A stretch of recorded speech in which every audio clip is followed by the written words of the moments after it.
The butcher's bill. The date is September 20th, 1944.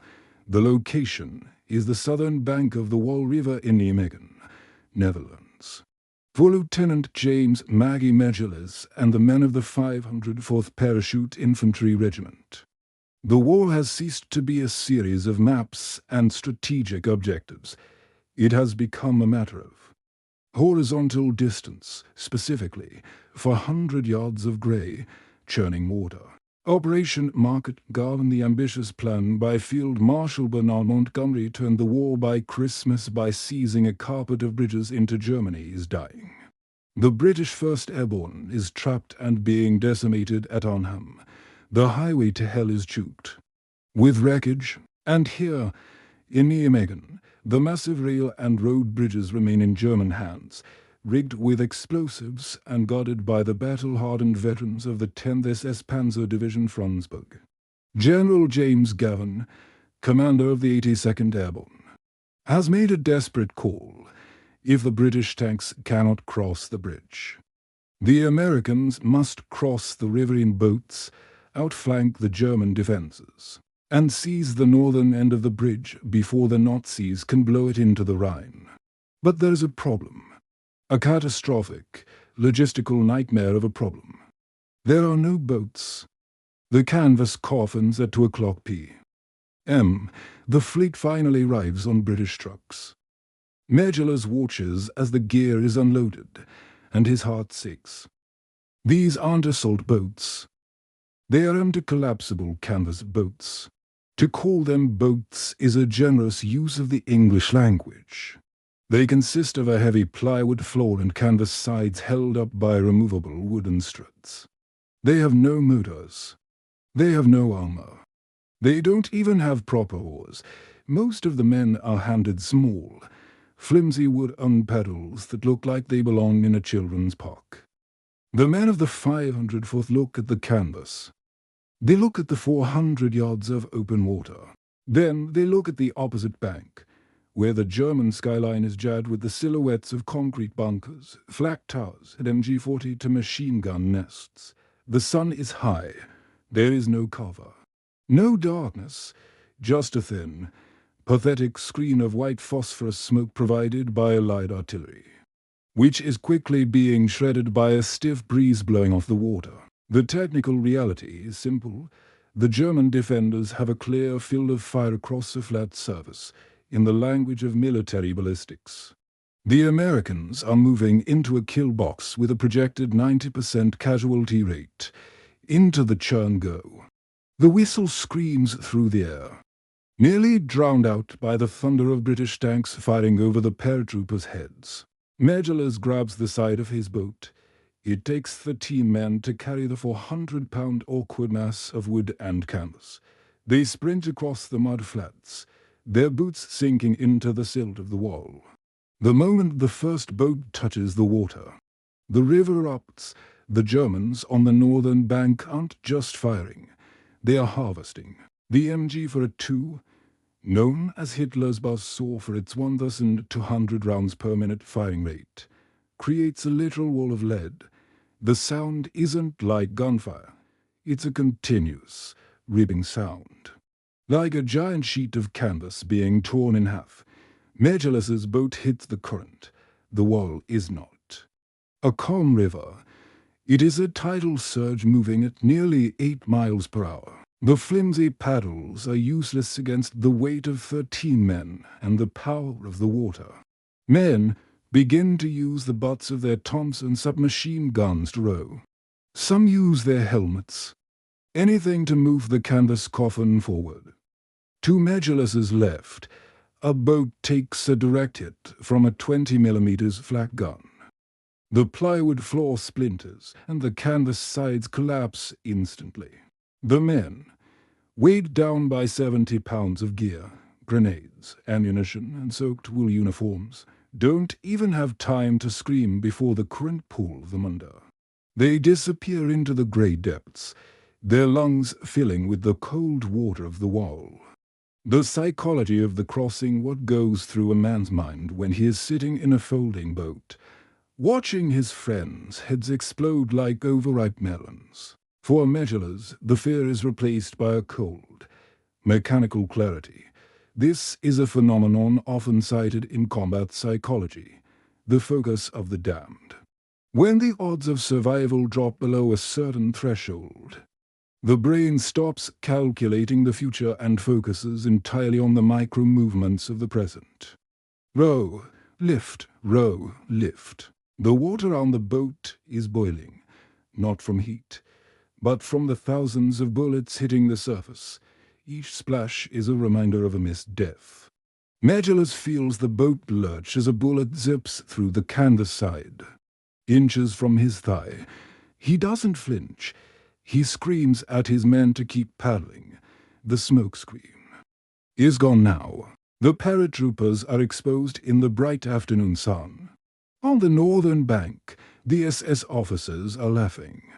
To them, this isn't a battle. It's target practice. But they are making a fundamental mistake. They are assuming that the men in the boats are human beings capable of surrender. They don't realize that the 504th has ceased to be a group of men. They have become a single, vengeful entity.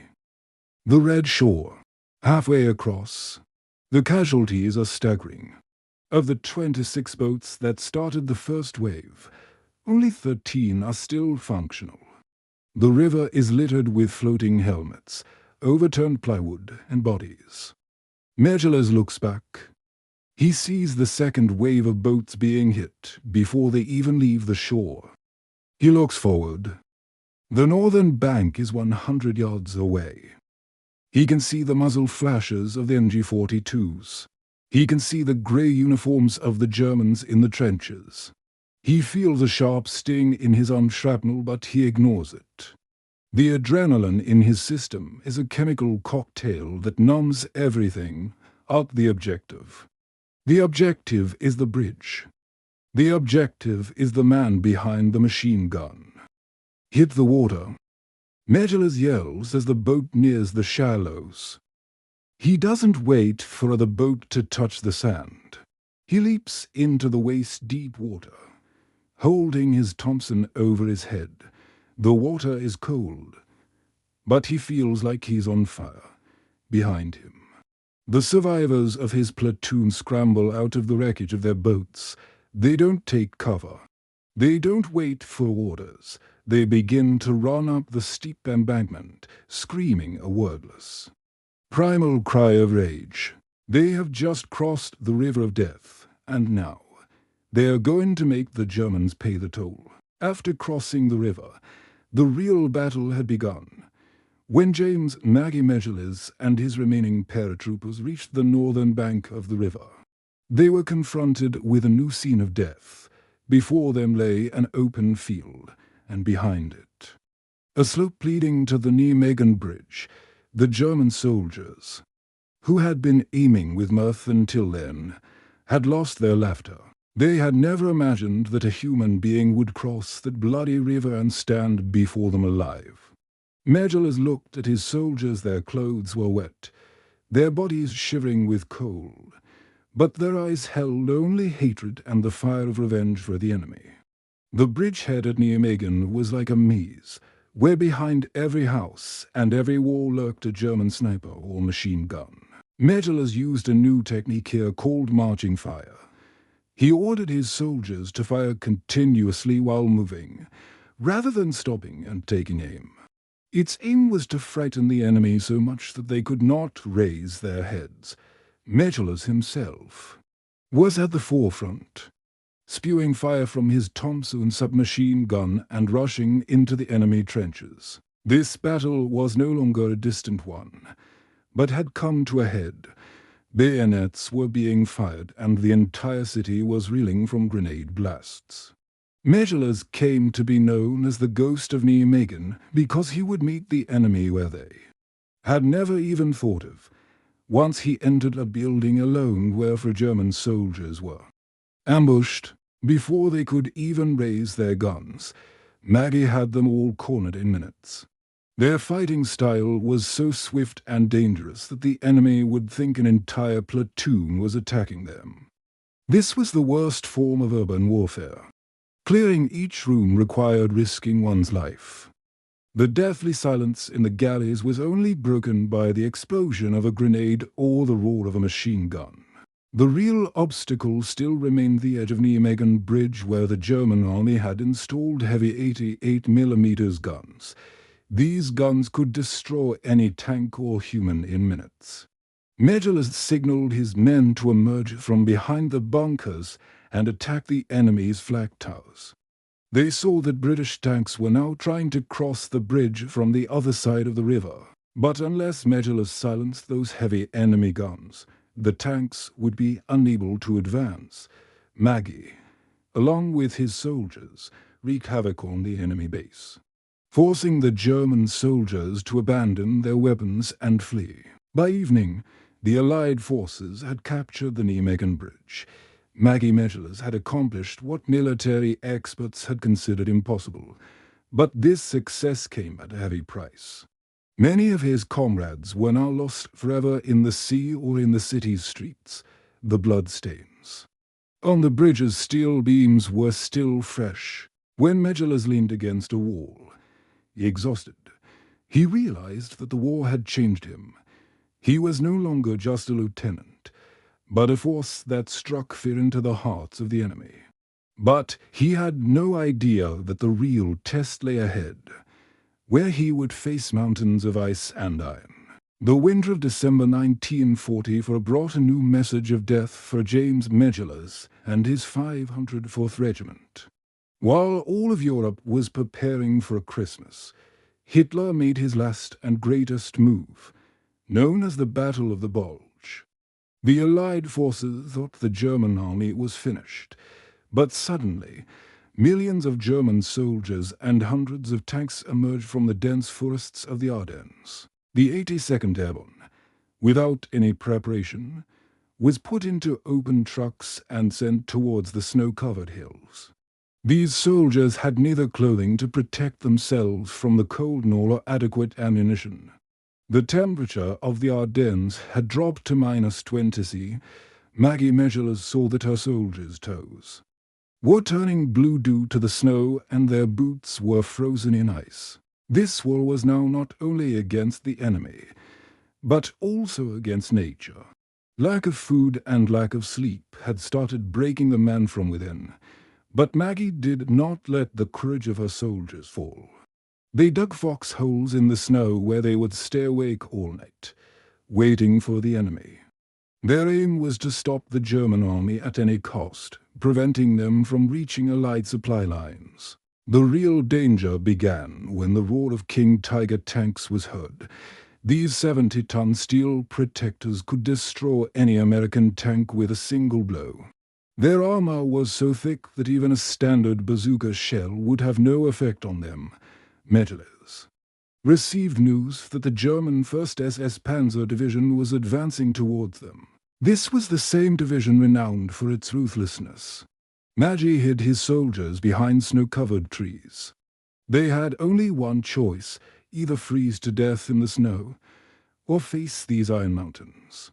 In the silence of the night, only the sound of tank chains and the murmur of falling snow could be heard. Magellan decided not to simply try to escape, but to turn and attack. He taught his friends how to aim in the snow with their hands trembling with cold. During this time, the enemy artillery was continuously raining bullets on their heads, due to which trees were falling and their pieces of wood were injuring the soldiers like bullets. This was the time of Into the Freezer, where human spirit was clashing with iron and ice. For Maggie Megillus, this was not just a mission, but a lifelong struggle to save her family, her soldiers. She saw how one by one her companions were either falling prey to the enemy's bullets or were succumbing to the cold. But Maggie's heart still held the same fire that had burned on the banks of the river wall. He knew that if he lost here, all of Europe would fall under Hitler's control. In this snowy world, Maggie was searching for an opportunity to inflict a blow on the enemy that would be remembered forever.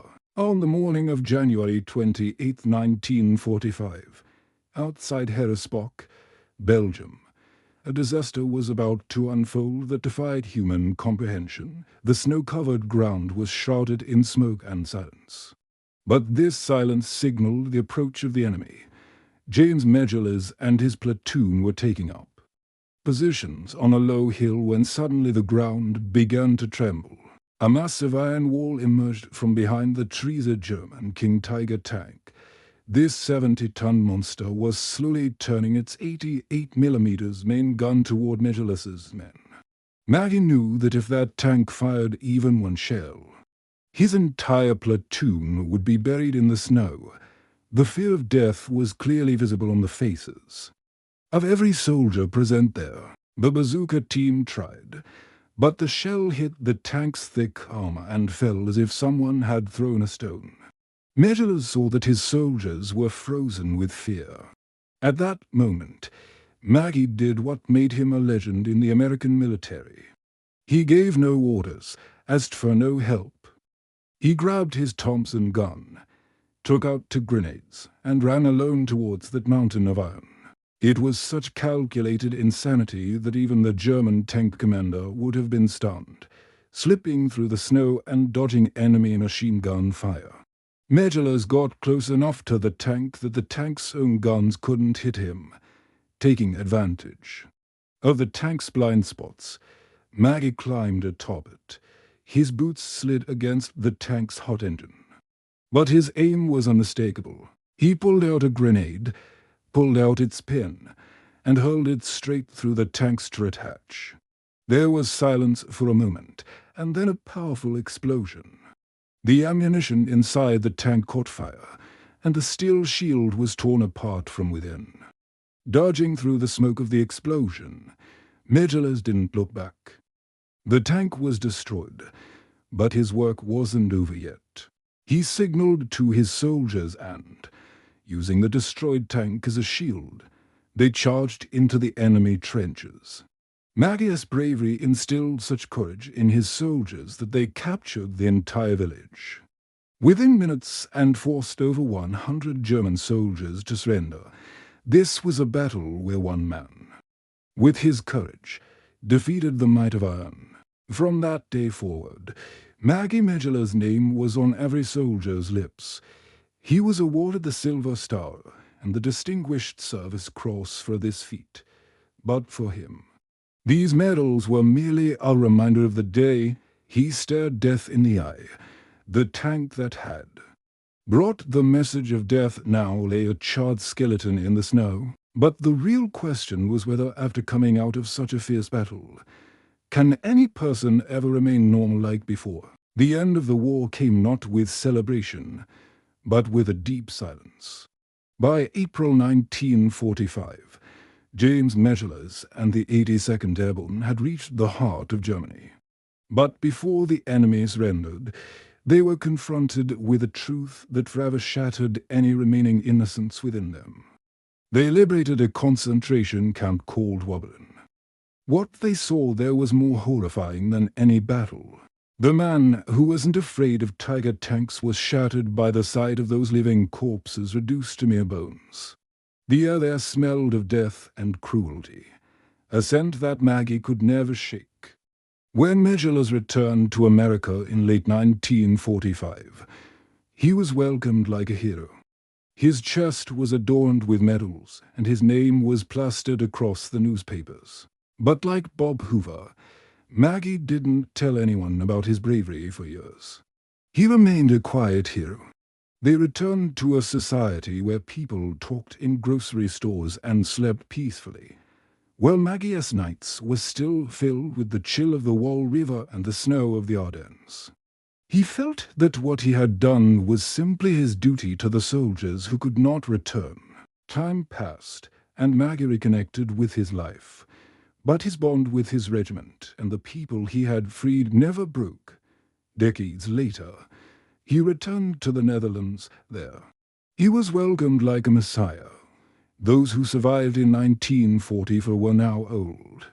But they told their grandchildren and great-grandchildren that Maggie was the man who pulled them from death.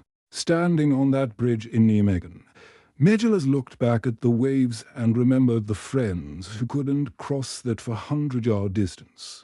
James Maggie Megillus passed away in 2020 at the age of 103.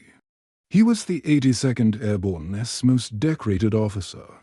His story teaches us that true bravery lies not in killing the enemy, but in conquering the fear that holds man back. He proved that a single human being, possessed of purpose and courage, can turn the course of mountains of iron and rivers of death. His shadow still looms over every young man who refuses to accept defeat in difficult times. This story ends here, but Maggie Megillus' name will live on forever in the pages of history. Their lives are proof that freedom comes at a heavy price, and that people like Maggie must sacrifice their lives and peace to pay for it. Whenever one passes the Nijmegen Bridge or sees the snow of the Ardennes, one is sure to remember the ghost who made the impossible possible.